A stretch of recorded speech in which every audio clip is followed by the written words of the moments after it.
Hi friends, welcome to കാവിൽ blogs 25. ഇന്ന് നമുക്ക് മുളകച്ചാറിട്ടാലോ.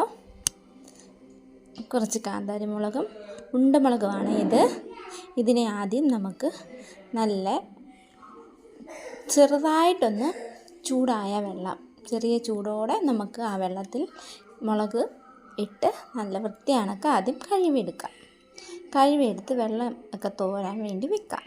അതിനുശേഷം നമുക്ക് കുറച്ച് വെള്ളത്തിൽ കല്ലുപ്പായാൽ ഏറ്റവും നല്ലത്. കല്ലുപ്പിട്ട് നല്ല കണക്ക് ആ വെള്ളത്തിനെ ഒന്ന് തിളപ്പിക്കണം.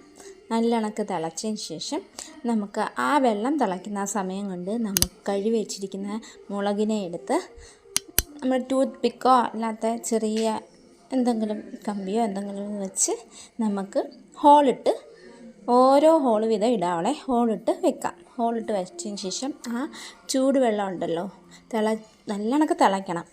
നല്ല തിളച്ച വെള്ളം ഒരു ബൗളിലിട്ട് ഒഴിച്ച് തണുപ്പിക്കാൻ വേണ്ടി വെക്കാം. അതിനകത്ത് നമുക്ക് വിനാഗിരി ഒഴിക്കാം. വിനാഗിരി എന്ന് പറഞ്ഞാൽ നമ്മുടെ ഒരു ഗ്ലാസ് വിനാഗിരി അതിലൊഴിക്കാം. അതിൽ കൂടുതൽ ഒഴിച്ചാലും കുഴപ്പമില്ല. വിനാഗിരിയും വെള്ളവും ഏകദേശം ഒരേ അളവിന് വേണം. അങ്ങനെ നമുക്ക് നല്ല വൃത്തിയാണക്ക് ഉണങ്ങിയ ഒരു ടിന്നിനകത്ത് നമുക്ക് സൂക്ഷിക്കാം. ഗ്ലാസിൻ്റെ ടിന്നായാൽ ഏറ്റവും ബെസ്റ്റാണേ.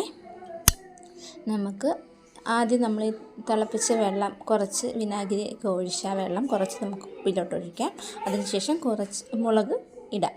മുളകിട്ട് പാതിയാവുമ്പോൾ നമുക്ക് കുറച്ച് വെള്ളം കൂടെ ഇട്ട് അതിൻ്റെ നമുക്ക് നല്ല വൃത്തിയാണൊക്കെ അടച്ച് 1 മാസം അല്ലെങ്കിൽ 15 ദിവസം കഴിഞ്ഞ് നമുക്കതെടുക്കാം.